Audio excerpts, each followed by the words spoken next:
Hello, and welcome to Changing Times, Loughrea Memorial Group Virtual Conference. This conference, Changing Times, has been organised by Galway County Council's Heritage Office in partnership with Loughrea Memorial Group. It is an action of Galway County Council's Decade of Commemoration Strategy 2013 to 2023. The conference is funded by Galway County Council and the Department of Tourism, Culture, Arts, Gaeltacht, Sport and Media under the Community Strand of the Decade of Centenaries programme. In this video, Dr. Conor McNamara will discuss the life and death of Beagh's Loughnane Brothers. Dr. Conor McNamara has published widely on the Irish War of Independence and has previously worked at NUI Galway, the National Library and the University of Minnesota, Ireland programme. He is the author of a series of studies of the War of Independence, including War and Revolution in the West of Ireland, Galway, 1913 to 1921, published in 2017, and Lee Mellow's Soldier of the Irish Republic, Selected Writings, 1914 to 1922, published in 2018. He is the native of Athenry, County Galway, and currently lives in New York. This is Terror in County Galway. I've been asked today just to give a short talk in memory of the Loughnane brothers, Harry and Patrick, who were murdered by the Crown forces in November of 1920, 100 years ago this month, at Beagh in County Galway. The Loughnane tragedy is one of the most well-known and remembered events of the War of Independence in the west of Ireland, and particularly in Galway. Due to the horrific nature of the injuries inflicted on the brothers by the auxiliaries during their torture after being captured by the RIC at their farmhouse in South Galway. So I'd just like to talk for 25 minutes or so about the events surrounding the death of the Loughnane brothers and concerning the auxiliaries in the west of Ireland and much of the events that are part of popular memory still in South Galway. So the Loughnane family owned a good farm of land at Shenaglash, with their farmyard and home situated close to the village. Shenaglash is in the parish of Beagh on the Galway-Clare border. At the time of their capture in November 1920, Harry and Patrick, or Henry as Harry's proper name was, were running the family farm and supported their mother Katie, their siblings having immigrated to England and the United States. Two sisters also remained in Galway and were both teachers, Nora at Currandulla and Katie teaching in Corrafin. There was almost 8 years between Patrick and Harry being the youngest of the family.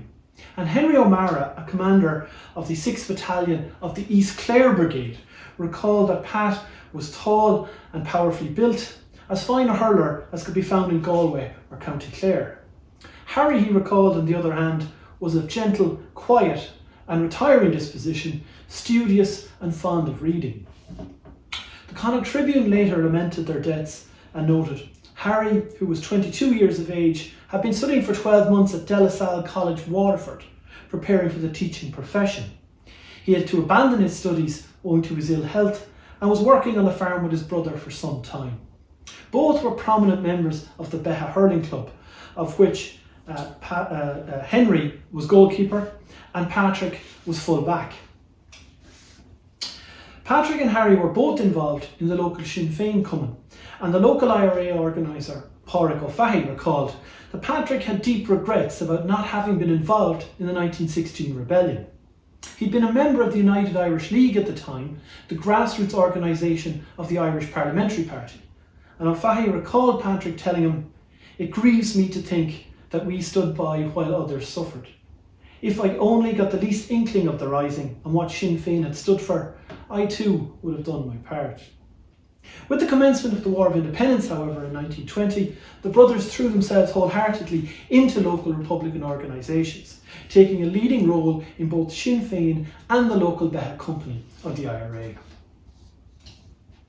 During the independence struggle in Ireland, the British administration insisted that the IRA and Cumann were not legitimate military opponents. Therefore, it was the police and not the military who were to be primarily responsible for defeating the rebels. From early 1920 until the truce, In July of 21, almost 14,000 men were recruited to bolster the 10,000 strong Royal Irish Constabulary. While the majority of these recruits came from London, Glasgow and Liverpool, as many as 20% may have been Irish. The Black and Tans, so called due to their mixed khaki uniforms, were recruited in early 1920 and sworn in as police constables to reinforce the local Irish RIC. The vast majority of recruits were veterans of World War I with extensive military experience.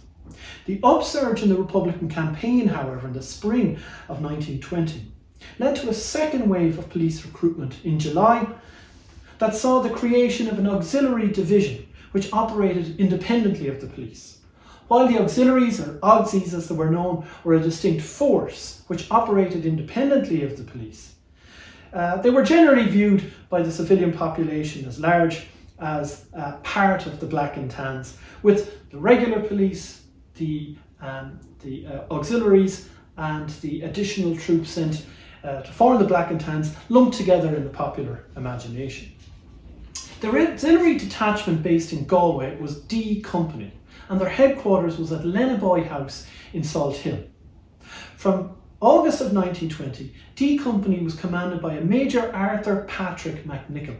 He had served in France with the Royal Field Artillery during the war before coming to Ireland. He was dismissed from his post, however, in October 1920, a month before the Loughnane Brothers' murder, for excess drinking, and was replaced by Lieutenant Colonel F.H.W. Gard.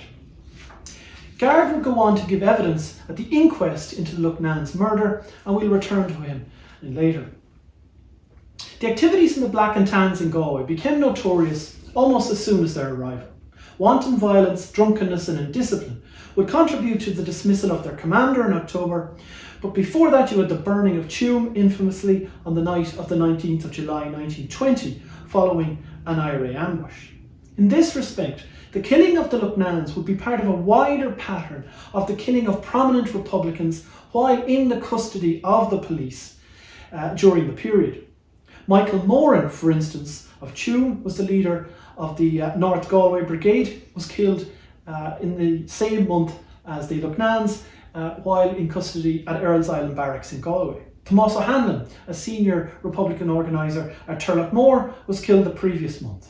Commander Louis Darcy of Headford would be killed in April of 1921. Sinn Féin councillor Micheál Brannock would be killed in the same way in the company of the auxiliaries in October of 1920, and Joseph Howley, the commander of the volunteers in the Ormore district, would be murdered at the beginning of December of that year. So what you have is a case study of prominent volunteers who take part in lethal operations against the Crown forces, essentially being hunted down and killed by a combination of Crown forces, but we think in particular by D Company of the auxiliaries in Galway.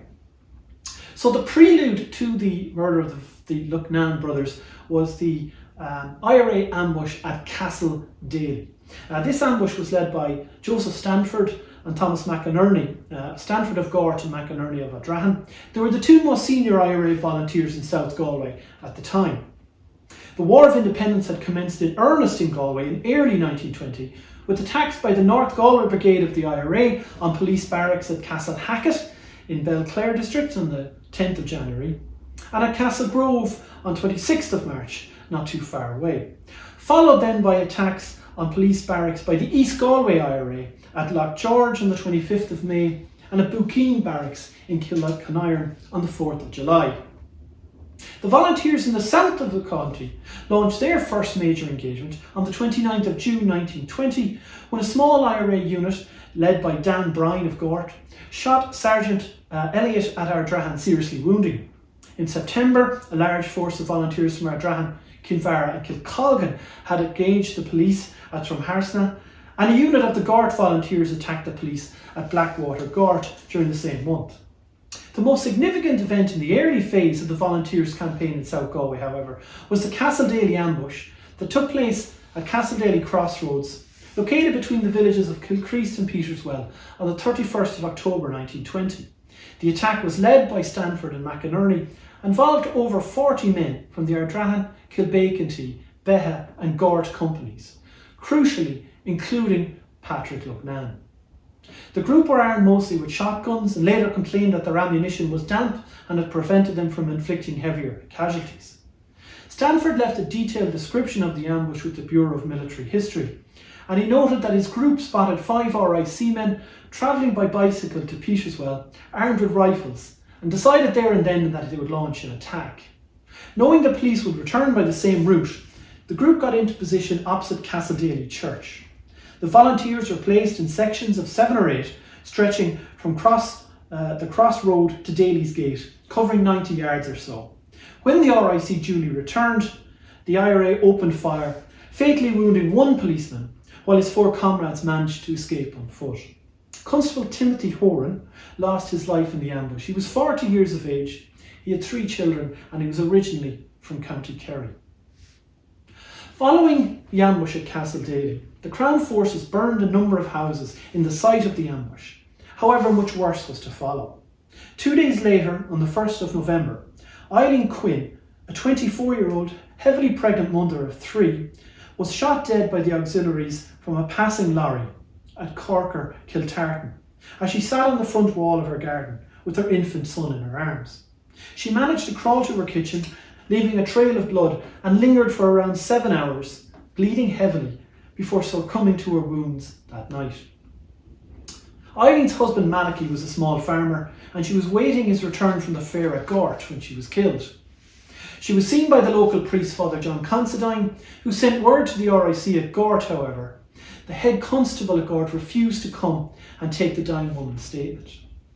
At the Court of Military Inquiry into the shooting of Mrs. Quinn, it was found that she was shot dead, in inverted commas, by a number of shots fired as a precautionary measure, and in view of these facts, a verdict of death by misadventure must be brought. The use of a military inquiry to clear the police of wrongdoing in cases where civilians were murdered by the Crown forces was to be a familiar pattern that would be repeated after the murder of the Loughnane brothers several weeks later.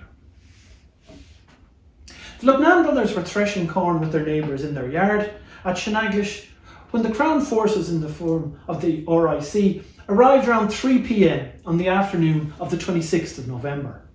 Robert Glynn, who was working with the men, fled the scene when the RIC arrived and later recalled, "I am sure Pat Loughnane would have stood his ground, for he had refused often before to leave home at night and go on the run." The police fired several shots in the yard and seized the Loughnane brothers, reportedly telling Patrick, "Bring with you the rifle you had at Castledaly." While on the road to Gort, another prisoner, Michael Carroll, was also seized, and he later recalled, "I was beaten about the body and badly knocked down on the floor of the lorry, and in this position I got several kicks. The 2 other prisoners were also beaten. In fact, all the time we were going, they kept beating us and prodding us with their rifles." At Gort Barracks, the 3 prisoners were again beaten by a group of police, as Carroll recalled. 14 stalwarts, stripped to their singlets, trousers and rubber shoes, beat the Loughnans for over an hour. We were dragged to our feet and searched and knocked down again. They were beating me for at least 15 minutes. The blood from the cuts on my ear and head was all about my face and going into my eyes. I was dragged into the lockup and thrown on the floor with the Loughnans. The prisoners were then separated, with Carroll being taken to Galway, and the brothers, crucially, handed over to local auxiliaries who took them to their local headquarters at Drumharsna Castle. They would never be seen alive again. Following the arrest of the brothers, rumours abounded in South Galway regarding their fate. As volunteer Pádraig O'Fahey recalled, contradictory rumours were widely and persistently circulated, including a persistent report that the auxiliaries had purchased rope at Gort to bind the men. Volunteer leader Joseph Stanford recalled, all attempts to trace their whereabouts or where they were brought to failed. On inquiry at Gort Barracks, our friends were told that they were not there or that they had been brought to Galway, but there was no account of them.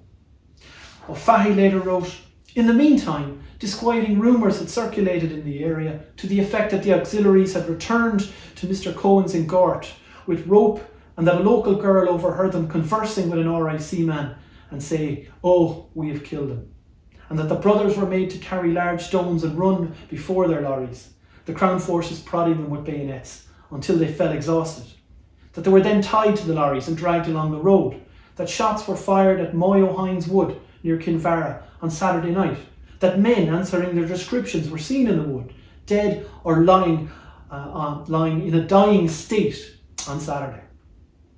So you have this general pandemonium as the men do not resurface after their capture. They're not at the barracks, their whereabouts are unknown, but people and small pieces of information are filtering out. Searches had been organised across the south of the county following their disappearance, but for 9 days, rumour and innuendo circulated without any trace of the bodies. Mrs. Kate Loughnane and her daughter Nora, that's the men's mother and sister, made extensive inquiries with the police and auxiliaries at Gort Barracks, in Eglinton Street Barracks in Galway, at Galway Jail, and at the barracks of the 17th Lancers at Earl's Island, Galway, which is now the Students' Union of NYG. On the 4th of December, the commanding officer at the auxiliaries at Earl's Island gave Nora an interview and told her that her brothers had been arrested with a group of other prisoners, but had escaped that night. One was rearrested, but no trace of the Loughnans could be found, and they were believed to be running south. Henry O'Mara, the Clare IRA commander, recalled Nora's persistence, the brother's sister. He said, "She went from military to police. From neither did she get help or sympathy. Back she went to the people again. They could not continue to resist to the appeal of such a pathetic figure. Discretion and fear were cast aside. The silence was broken, and bit by bit a story was unfolded." Late on the 4th of December, the bodies of the two men were located by a cousin of the family, Michael Loughnane, in a pool of water at Umbrista near the village of Kinvara. Michael Loughnane had been severely affected by his cousin's disappearance and later stated that he saw the location of the bodies in a vision after praying to the Sacred Heart. Upon discovering the remains, Loughnane and Michael and Willie Hines of Kinvara proceeded to the village where they contacted the local IRA, who rushed to the scene and removed the bodies. Michael Hines later recalled his scepticism about Michael Loughnan's vision. "I thought Loughnane was daft, but I told him to go and have a look in the pool and he came back to us. He was in quick time, with frightened look in his eyes, to tell us that some things like burned bodies were there under the water, which was covered with filthy oil." Volunteer leader Joe Stanford recalled the news of the finding of the bodies. When word was brought to Gort that the bodies had been found, Dan Ryan, Pat Glynn, John Cohen, Jack Flaherty and myself, these are the leading volunteers in the district, went to the parish priest of Shenanglish and asked him for leave to mark out a Republican plot in the cemetery. The request was readily granted, so we prepared and made their grave, waiting in a nearby wood to receive the remains. In spite of the reign of terror at the time, the funeral was one of the largest possible and showed that their deaths had only stiffened the people into greater resistance. That's Stanford's testimony to the Bureau of Military History. The Connacht Tribune provided a lengthy account of the state of the brothers' remains. They wrote on the 11th of December, "When the bodies were lifted from the pool, they were hardly recognisable, and the spectacle that presented itself to the searchers was gruesome in the extreme. The remains are said to have been charred and blackened. Portions of the skull were missing. Nothing was found but a piece of Harry's boots. The remainder of his clothes were missing. Immediately Harry's remains were lifted out of the water, blood began to ooze from his side, and the corpse, it is stated, continued to bleed all the way to Kinvara, where the remains were taken on Sunday. The bodies were wrapped in linen cloths in Hines's barn at Kinvara, while coffins were procured, before being brought to Kinvara Church and then on to Shenanglish Church. A Republican comrade, Robert Glynn, remembered, "It was a sight that I'll never forget the longest day that I live." Pádraig O'Fahey recalled that throughout the ordeal, Nora Loughnane, the brother's sister, had led the search for answers of their fate and bore the ordeal, he said, with Spartan heroism. The discovery of the remains created a sensation, and crowds flocked to pray at the remains, and hundreds, it was said, dipped their handkerchiefs in the men's blood, which, O'Fahey remarked, they treasured highly. In order that the terrible injuries inflicted on the brothers be accurately recorded, a local school teacher, Tomás O'Hine, took the now infamous photos of the brothers' remains in their coffins, so that there could be no doubting or denying the horrors inflicted upon them. Lady Gregory of Cool Park recorded the events in her diary, noting on the 7th of December that one who had seen the bodies had remarked to her, "It will never be known the way they died. There was no one dare ask a question, but the work that has been done will never be forgotten in Ireland. At Shenaglash Church, the coffins were draped in the national colours, and Father John Nagle of Shenaglash and Father John Garvin of nearby Tubber conducted prayers in advance of the men's funeral, which drew immense crowds to the quiet village. Before the ceremony commenced, however, several auxiliary officers arrived into the church amongst the grief-stricken mourners, demanding to view the bodies, which, due to the horrific nature of their injuries, had been sealed in closed caskets. The Connacht Tribune reported vividly the confrontation. The coffins lay side by side in the little church, the reporter wrote, covered with floral wreaths and guarded by a party of young men. As it is understood that the Crown forces had directed that an inspection of the bodies be made, 2 or 3 young men unscrewed the coffin lids. I have been through the African War, later declared Father Nagle. He had been a chaplain in the Boer War. I have been everywhere that a soul requires my services, he told the paper, and a worse thing than this I have never seen. Could you believe, he told the auxiliary officers, that such a thing could happen in a civilised world in the 20th century? The officer in charge of the auxiliaries, according to the Tribune, retorted to Father Nagle, "We are not responsible and nobody regrets it more than the police." To which Father Nagle responded, forcing the men to view the body several times and asking them repeatedly, "Can you believe this?" As the corpses were being carried out of the church, on the shoulders of 8 men it was recorded, several women began to wail, even young men were seen to sob. In the vast multitudes that followed the coffins, the Connacht Tribune noted, scarcely an eye was dry. The funeral was about 200 yards long, consisting of vehicles of all descriptions that wended its way along the narrow road from the church to the burial ground at Shenaglash, a distance of about 200 yards.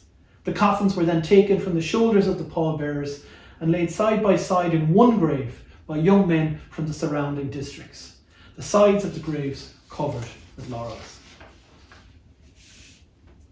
On the grave being filled, the Tribune noted, and green sods laid upon it, the vast concourse knelt and offered a prayer for the soul of the dead men. When the prayers were finished, 3 volleys of shots were fired over the grave. A court of military inquiry was held at Gort Barracks on the 8th of December into the murders, chaired by Brigadier J.G. Chaplin, who was commanding officer of the Galway Brigade, ostensibly to establish the events surrounding the killings. The court was presided over by Captain H.B. Turner of the 17th Lancers and comprised 2 other members, Captain D.E. Hearn, RAMC, and Lieutenant R.B. McCreary of the 17th Lancers. The inquiry was a sham, however, and took a matter of minutes to deal with 7 witnesses who provide brief statements, with their testimony amounting to less than 4 pages of transcribed evidence. Rather than being an effort to establish the truth of the killings, the inquiry sought merely to confirm the identity of the bodies and refused to investigate the role of the Crown forces or challenge the fanciful version of events provided by the auxiliaries. Father John Nagle was prevented from giving evidence to the inquiry, and Michael Loughnane, who found the bodies, only did so under duress. Sergeant Michael Mooney of Cork was the first witness before the court, and he gave a brief statement to say he was detached to Shenaglash on the 7th of December for the purpose of confirming that the bodies of the dead man be found. He told the court, "I did everything possible to find them and asked for the insistence of the inhabitants, but they were unwilling to assist me or give me information as to their whereabouts." Dr. Thomas J. Connolly of Gort then testified that he was called upon by Nora Loughnane to examine the remains of the dead brothers on the 5th of December. Dr. Connolly gave a graphic description of the bodies. He said, "Both were charred by fire. One was completely unrecognisable, while in the case of the other, it might just be possible to recognise the deceased. Both skulls were extensively fractured with lacerations of the brains. There was no signs of gunshot wounds, and I was unable to determine by what means the injuries had been inflicted.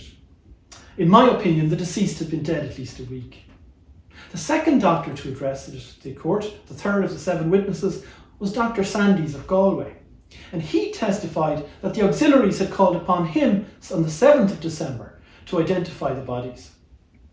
He recalled The first body was Patrick Loughnane to be identified was unrecognisable. The skull was extensively fractured and part was missing. The second body might possibly be recognisable, but the skull was extensively fractured, not so much as in the case of the other, and a portion of his face was missing. Nora Loughnane then testified about the deaths of her brothers. She confirmed that they were arrested on the 26th of March, and she told the inquiry, "My mother and I inquired at Gort Barracks and was told they'd been taken away. I inquired at Eglinton Barracks, at the jails and at Earl's Island, but could get no news." In my interview in Earl's Island, she said, "I was told that my brother had escaped and was running south. He took my name and address, but I heard nothing." Then we had the interview of 3 auxiliaries, and this is where the inquiry takes a more interesting turn. Cadet C.W. Owen was one of 3 auxiliaries to testify, and he stated that he was in charge of the party of police on the 26th of November that arrested the brothers. He claimed he was rounding up some suspects or wanted persons when they came upon the Loughnane brothers threshing corn in their yard. He arrested them, he said, and took them to Gort Barracks, where they were briefly detained before being brought to Drumharsna. And this is the first official confirmation that the brothers were taken by the auxiliaries from Gort Barracks to their barracks in Drumharsna Castle. He claimed both Loughnans were placed in a detention room in a tower under an armed sentry. There were no other prisoners in the room. At about 11 p.m. the same evening, the sentry on duty reported to me that the prisoners had escaped. I immediately turned out all my men and searched the vicinity of the castle, but could find no trace of them. So the first official story is that the Loughnans were taken by the auxiliaries to the castle, from where they escaped under the supervision of Cadet C.W. Owen. The second auxiliary then to testify was Cadet Lawrenson of D Company, and he claimed that he had been the man responsible for guarding the Loughnane brothers when they allegedly escaped. He said, about 11 p.m, one of them requested, that is the brothers, to be allowed to go out for the purposes of nature. I took him out about 10 yards into the grounds just outside the door, and as we reached the threshold, I imagined I heard voices in a barn close by. The barn is 20 yards away, and I left the prisoners and went to investigate. I thought they might be comrades of his come to rescue them. I found nothing, and upon my return home back, both prisoners had escaped. I was away only a minute. I didn't hear them. I immediately reported the matter to the main section leader Owen, who organised a search party. I have not acted as a sentry ever before over prisoners. So Lieutenant Lawrenson, or Cadet Lawrenson, gives a version of events that he had allowed the prisoners to escape while taking them out to go to the toilet, and they had evaded his guard, which again is an obvious fabrication. So the final witness before the court from the military was Lieutenant Colonel F.H.W. Gard himself. He is the commander of D Company in Galway, based at Lenaboy Barracks. He gave the briefest of statements, however, to the inquiry that took no responsibility for the actions of his men and gave no additional information. He merely said that had it been reported to him that the brothers had escaped from arrest, and he issued orders to the detachment to return to the district and try and recapture them. The final witnesses then, Michael Loughnane, the cousin of the brothers who discovered their bodies, he had reluctantly issued a statement. Under duress, it was claimed in the notes on the inquiry, being initially unwilling to attend. Captain Turner, who was presiding over the inquiry, noted he was not forthcoming, but put in an appearance subsequently. He merely stated that he had found the bodies in a field on the north side of O'Drahan. The bodies were visible, and I reported to Nora Loughnane. So the Court of Inquiry duly delivered its inevitable verdict without cross-examining any of the witnesses or seeking any clarification of their testimonies, and the verdict was inevitable. The court, having carefully considered the evidence, is of the opinion that the 2 bodies are those of Patrick and Harry Loughnane, and that their death was due to extensive fractures of the skull with laceration of the brain caused by some means or persons unknown. And that was the end of the verdict. The judges did not refer at any point to the burning of the bodies, to allegations widely circulated that the letters IV, meaning Irish Volunteers, had been carved into their flesh, or how they may have received so many broken bones. The verdict prompted even the Unionist Irish Independent to note that no light had been thrown on the deaths by any of the evidence given at the military inquiry. In terms of the aftermath and the deaths of the men and the mysteries, I suppose, surrounding it, it's interesting to note the fate of all of the characters involved. The three auxiliary officers who gave evidence to the military inquiry into the killing of the Loughnane brothers faced no sanction by their superior officers, and all were subsequently promoted before the auxiliaries had been disbanded in Ireland in January of 1922. Cadet Cardog Wynne Owen, who was in charge of the party of auxiliaries who arrested the Loughnans, was from Carnarvon in North Wales, and he was a Welsh speaker. As well as being involved in the Loughnane killings, he had been involved in the killing of another leading Republican in Galway, Louis D'Arcy, who was shot dead in custody at Oranmore on the 24th of March 1921. In April of 21, Owen, the month after the killing of D'Arcy, was promoted to platoon commander and later became an intelligence officer against the IRA for the auxiliaries. He was discharged from the force upon their disbandment in January 1922 and died peacefully in Carnarvon in 1932. Cadet VP Lawrenson, who had claimed to have allowed the men to escape, was said to have been responsible for letting the men escape. He was actually a native of Natal in South Africa. His father was a Wicklow man who had immigrated to find work at the turn of the century. Lawrenson had served with the auxiliaries until he was discharged at the disbandment in the force in January 1922 and immediately returned to South Africa and died in Durban in 1927. Finally then, Lieutenant Colonel F.H.W. Gard, who was the commander of D Company in Galway, about 80 or so who were based in Galway, gave evidence to the military inquiry. Was a native of Hampshire in England. He'd worked in various jobs in Canada, London and Africa before joining the Hampshire Regiment in 1915, with whom he served on the Western Front. In April 1918, after receiving several promotions, he'd been posted to Russia, where he remained until 1919. He joined the auxiliaries only 1 month before the death of the Loughnans in 1920, having been initially appointed vice commander. However, he almost immediately was appointed to replace Major A.P. Nicholl as the commander of the Galway auxiliaries based at Lennaboy when the latter was dismissed for excess drinking. Based, as I said, at Lennaboy House west of Galway City, Gard's tenure in charge of D Company saw many senior Republicans killed. He was personally guarding Michael Moran, the leader of the North Galway Brigade of the IRA, when he was shot at close range at Earl's Island Barracks in Galway on the 24th of November, just 2 days before the Loughnan's murder. Just why the most senior officer in Galway would be assigned guard duty over a prisoner is highly questionable, and the military inquiry into Moran's death confirms that Lieutenant Colonel Gard was one of 3 men that shot him at his death. Gard was subsequently transferred to the auxiliary depot in Dublin in February 1921, 2 months after the killing of the Loughnans, with a glowing reference for his conduct in command in Galway. Later, he transferred to the RAF upon the demobilisation of the auxiliaries in January 22, and he served in Mesopotamia, now Iraq, until 1925 and died of pneumonia in 1927. Finally then, Lieutenant R.B. McCreary of the 17th Lancers was one of 3 of the officers that presided over the court of inquiry into the killing of the Loughnans and had inspected their bodies at Shenaglash Church. He was later killed by the South Galway flying column of the IRA at Ballyturn near Gort on the 15th of May 1921. The Ballyturn ambush was led by Daniel Ryan of Gort and took place at the residence of Captain Arthur Cecil Blake, the newly appointed District Inspector of RIC in the district.